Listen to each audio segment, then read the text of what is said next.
America, the land of the free, the home of the brave. Give me your tired and your poor. We were the first to the moon. We invented rock and roll. We have a Beyonce. We made Nazis. What did I just read? These are non-refundable. Yes, Captain America punched Nazis in his day. But a lesser-known part of history? Hitler's Nazi Party wrote almost all of their anti-Jewish laws based off of our own Jim Crow laws. And if you're like me and heard that fact and tore through your old high school history book looking for that chapter that you probably faked sick during but you came up with nothing, don't worry, you're not alone. Liars! All of you! Liars! Why are you lying to me? Oh no, I like that chapter. That's women's rights. Oh, no! But for real, there's been a lot of talk right now about remembering our American history and not erasing it. Well, here's the real American history lesson that our books have been erasing. First, let's start with Hitler and the Nazis' attitude towards America. There were many things about America that they hated, including our innovation, our go-get-em attitude, and the, hey, immigrants, come on over. You know, he hated all of that. But he did not hate our racism. Oh, and Walt Disney. Although he may have just been reading into Snow White's name, just a little too much. Hitler saw the United States as a potential future ally.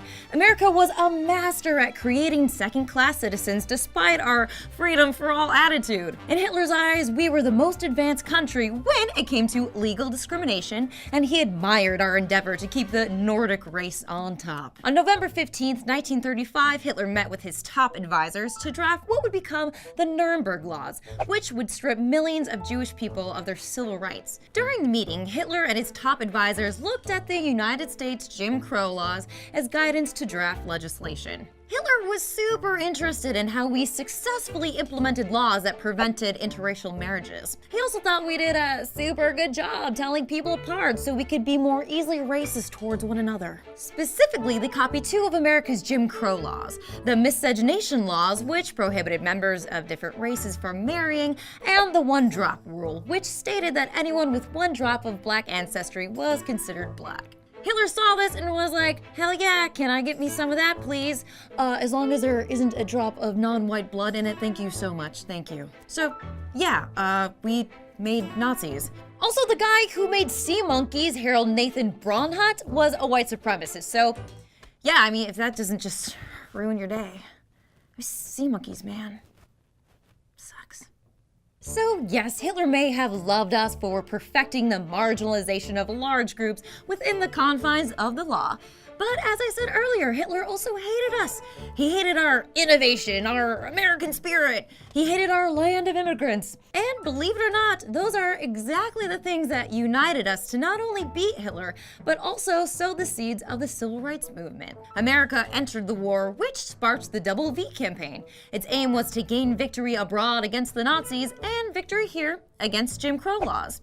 It was a huge step towards the civil rights movement. America also accepted Jewish immigrants into the country. Many of them still faced anti-Semitism here in the States and went to teach in the South at predominantly black schools. So German racism and terrible American racism brought these groups together, and those professors taught ideas that would be integral to the social movement of the 60s. It's a lot easier to write jokes for things that aren't sad. Like Gremlins. Thanks, Dan.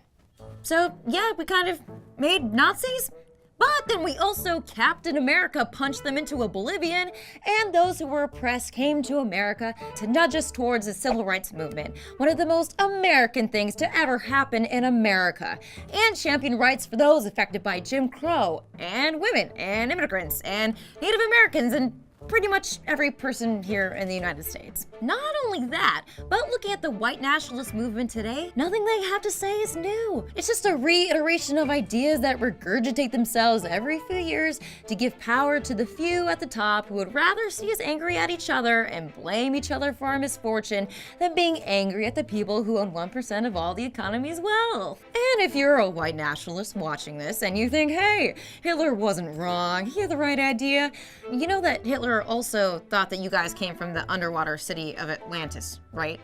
Like, that's the best reason he could come up with as to why you were better than everyone else? Because you came from a mystical land of glittery mermaids? But hey, if you think he was right, you know what, go ahead, go look for Atlantis. Just walk right into that ocean without any life preservers. Just keep going.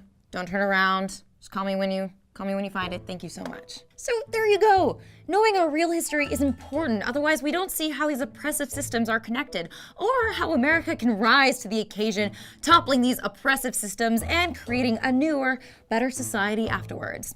Even if it's only one step at a time. America! The civil rights movement! The Stonewall riots! Beyonce! We get to have a Beyonce! Not sure how I feel about Walt Disney anymore. The women's suffrage movement! Beyonce! Guys! Oh, sea monkeys, though. Yeah, sea monkeys is the bummer. That still hurts. But America... Yay! Thank you so much for watching. Make sure you like the video, watch our other videos, subscribe, click the little red bell, and you get a notification every time we post. So yeah, do that too. Go America.